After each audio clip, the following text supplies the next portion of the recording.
Merupakan bagian dari strategi penyidikan yang dilakukan oleh tim sus. Jadi tentunya pada saatnya nanti tentu akan dimunculkan, khususnya pada saat akan penyerahan berkas, karena memang proses sedang berlangsung saat ini, sehingga semuanya kami serahkan kepada tim sus karena ini bagian dari strategi penyidikan. Ini kan dorongan masyarakat yang meminta publik bahwa yang bersangkutan belum muncul setelah dijadikan tersangka dan ditahan di Makobrimob. Makanya tadi saya minta kepada Kapolri untuk menghadirkan yang bersangkutan, dilihatkan kepada publik. Revolusi mental dari atas sampai bawah. Ini momen yang tepat untuk Pak Kapolri lakukan agar perbaikan institusi lebih baik ke depan. Ini penting ya, untuk menunjukkan kredibilitas Polri harus cepat. Bagaimana? Harus presisi. Bagaimana orang yang katakanlah sudah bisa diproses secara etik, bahkan sudah dinyatakan bersalah barangkali, we don't know exactly, sepertinya sudah dinyatakan bersalah secara etik ya, itu kok tidak diberikan sanksi. Karena itu memang ya, kalaupun ada prosedur ya, apa namanya nanti ya harus cepat. Udah sewajarnya dari awal dia dipecat karena dia melakukan pembunuhan. Seorang pemimpin itu kan tidak boleh kena pidana. Dia ini kan sudah melakukan kejahatan, merencanakan kejahatan ya, merancang semuanya dan menghalang-halangi penyelidikan. Harusnya dari awal dia sudah harus dipecat. Kalau kepada keluarga kami dia kan tidak ada minta maaf ya. Kami tidak masalah dia tidak minta maaf. Yang penting hukuman yang seadil-adilnya ditetapkan kepada Ferdy Sambo. Tidak disangka, ini alasan Kapolri belum munculkan Ferdy Sambo ke publik. Sambo belum dimunculkan ke publik karena bagian dari strategi tim khusus dalam menyidik dugaan pembunuhan berencana terhadap Brigadir J. Kapolri Jenderal Listio Sigit Prabowo mengungkapkan alasan mengapa ex-Kadif Propam Irjen Pol Ferdy Sambo belum dimunculkan ke publik usai ditetapkan tersangka pembunuhan Brigadir Nofriansah Yosua Huta Barat alias Brigadir J.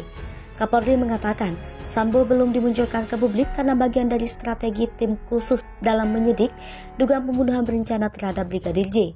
Pernyataan ini disampaikan Kapolri usai menghadiri rapat dengar pendapat bersama anggota Komisi 3 DPR RI di Gedung DPR RI, Senayan, Rabu 24 Agustus 2022.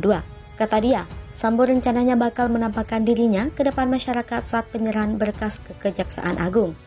Saatnya nanti akan dimunculkan, khususnya pada saat akan penyerahan berkas ke Kejagung tugasnya. Profil pun Tito Karnavian, mantan Kapolri terkaya. Mantan Kapolri Tito Karnavian diketahui jenderal termuda dan terkaya yang pernah menjabat sebagai Kapolri dari jenderal sebelumnya. Dikutip dari lhkpn.kpk.go.id, Tito Karnavian terakhir kali melaporkan harta kekayaannya pada Januari 2020 mencapai 18 miliar rupiah. Harta kekayaan Tito Karnavian saat ini lebih tinggi jika dibandingkan saat ia menjabat sebagai Kapolri. Sesuai laporan kekayaannya pada 17 Maret 2016 mencapai 10,291 miliar rupiah.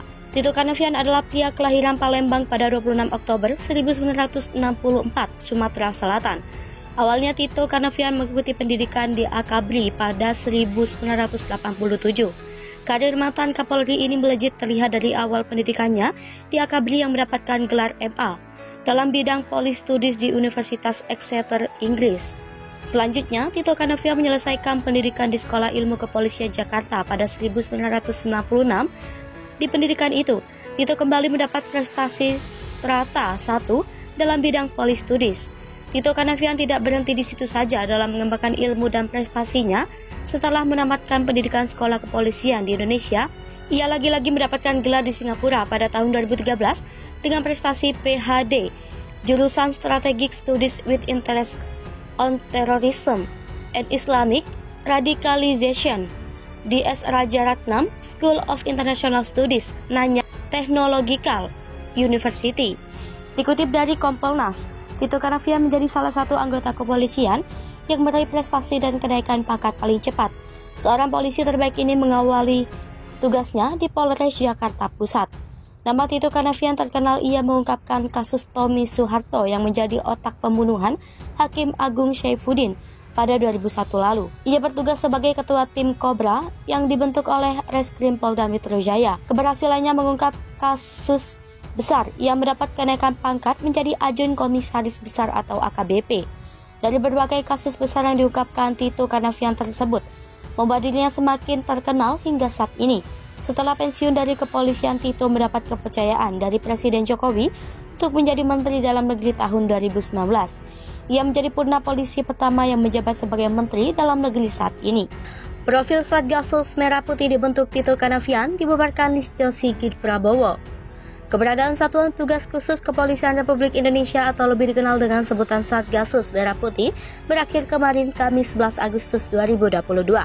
Kepala Divisi Humas Mabes Polri Irjen Pol Dedi Prasetyo kemarin mengumumkan Kapolri Jenderal Listio Sigit Prabowo memutuskan membubarkan kelompok elit polisi di luar struktur Polri tersebut. Satgasus ini menjadi sorotan publik setelah kematian janggal Brigadir J alias Nofriansah Yosua Huta Barat di rumah Dinas Inspektur Jenderal Ferdy Sambo pada 8 Juli 2022. Saat itu, Ferdy Sambo menjabat Kepala Satgasus sebelum akhirnya dicopot 2 Agustus kemarin. Ia kemudian ditetapkan tersangka pembunuhan Brigadir J pada 9 Agustus. Satuan khusus ini pertama kali dibentuk di era Tito Karnavian menjabat Kepala Polri pada 2016.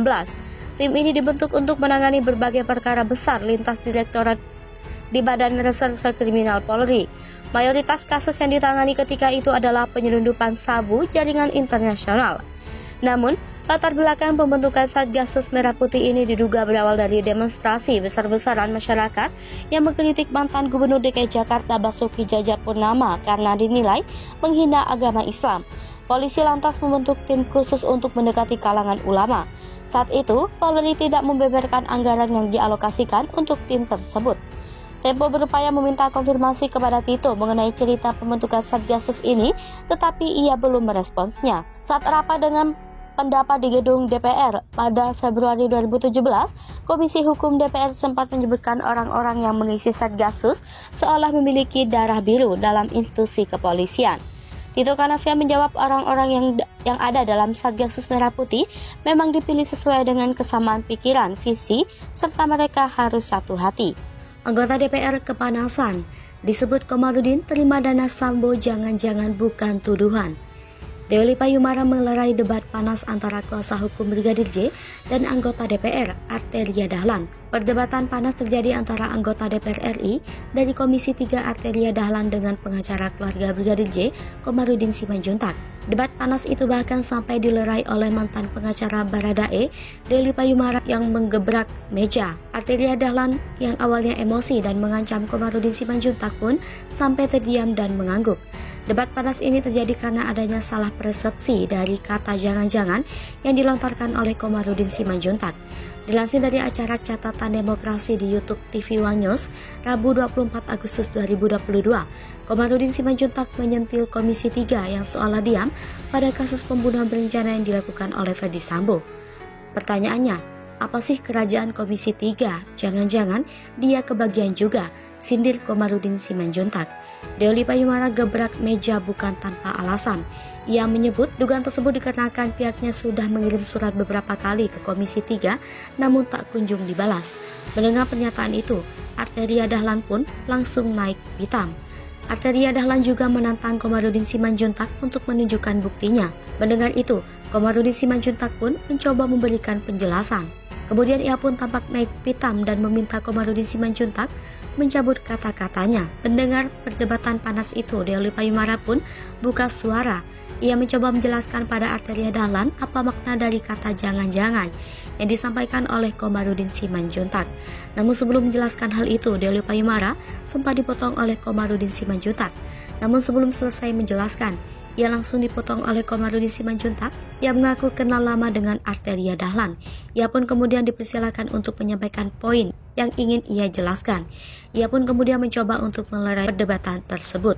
Mendengar penjelasan itu, Arteria Dahlan pun terlihat menganggukkan kepalanya.